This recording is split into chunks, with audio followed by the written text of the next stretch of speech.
So it is officially the time of year for campfires and ice cream. So we've been making a lot of s'mores and we've been eating a lot of ice cream, and we had this idea last night to make s'mores ice cream. It's been done before, but we wanted to do it ourselves. So we thought about roasting the marshmallows, adding some graham cracker crumbles and some chocolate syrup, and getting all the flavors in there. And we decided to make it, but we forgot that you have to freeze the attachment to the ice cream maker overnight. So we did that last night and we're ready to make the ice cream today. And the first thing that you need is 2 cups of milk. So we have 2 cups of milk here. And you need 4 cups of heavy cream.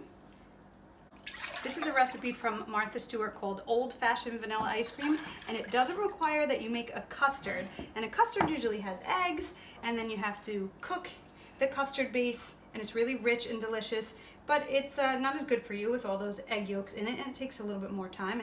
And you have to turn on the stove in the heat, and this is just a little quicker and easier. I wanted to show you guys my favorite heavy cream to keep in the house. It's from Trader Joe's. It's shelf-stable whipping cream, and I don't usually buy heavy cream to cook with, but if I want to bake or make whipped cream for something, these are great, and it's 1 cup each.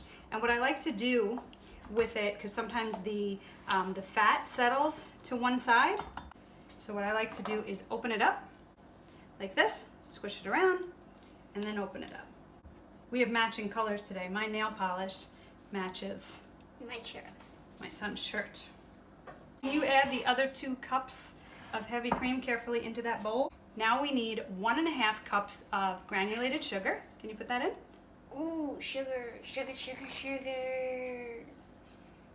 Now, too little sugar in an ice cream recipe and it'll be too hard. Too much sugar in an ice cream recipe and it'll be too soft. So follow the recipe. And we need 2 tablespoons of really good vanilla extract. Want to put that one in? Oh, yes. I hope. Oh yeah, can't have vanilla ice cream without the vanilla. And if you have a vanilla bean, that's even better. Then you get those little pieces of vanilla. Can you mix that up for me? And this also calls for a pinch of salt. Don't underestimate how important that pinch of salt is. Seriously? Oh. My hands are getting really tired. I can't keep this up. You can keep it up. Now, if you're like us and you forgot that this has to be frozen overnight, what you could do is you could keep this in the freezer all the time. But if you're going to do that, I advise you to wrap it in some sort of plastic bag. Okay? So the insert freezes, and now we're going to put our mixture in here. For 1 minute? No, not for 1 minute. For a second? And then the churner goes in. Already starting to freeze. The top goes on. And I've always wanted to get the attachment to the KitchenAid that does this. Now we're going to turn it on. Okay, we'll be back when this turns into ice cream. I can see that the ice cream is thickening up, so I am going to get the other components ready. So I have 5 graham crackers here, just plain graham crackers, and I covered it with mini marshmallows. And I'm going to put this underneath the broiler on high and watch it very carefully as it starts to get brown all over. In the meantime, I'm going to stream in some chocolate syrup.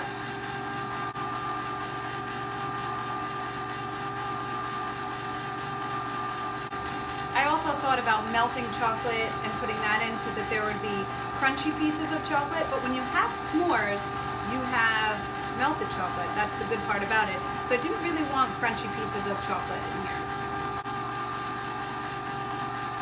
Okay, that happened in seconds. I don't even think that was a full minute under broil. So I'm going to let that come down a second. And I am going to turn the broiler down to low and give it 1 more, because I want it crunchy all around so that it holds that little bit of sticky crunchiness that you get from a roasted marshmallow. And maybe so far I've done about 4 tablespoons. Okay, so that is really nicely browned all over. I'm gonna let that cool completely because I don't want it melting all that we've been working for over here. And when ice cream comes out of the ice cream maker, it's not fully solid. It's like really, really soft serve. Okay, I'm gonna scoop this out into a freezable container. I have just a Pyrex.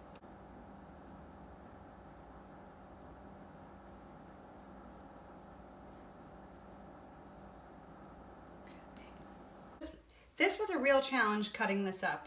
I think if I were to do this again in the future, I would probably try toasting the marshmallows separate so they're not stuck to the graham crackers.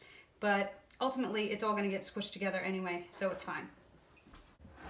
So before the ice cream gets too hard to put any mix-ins, I'm going to scoop it out into this big bowl. Fold in the first half, and then the second. Even though it's really tough to get these separated, I like that when you're going to bite into the graham cracker, you're also going to get the marshmallow at the same time, just like you would with s'mores. Now I'm going to drizzle some more chocolate syrup, because I really want that separate. Good stuff. It's definitely going to change as the moisture goes into the graham crackers, so hopefully it'll still have that s'mores feeling tomorrow. Right before I decided to throw it in, I added a little more chocolate syrup.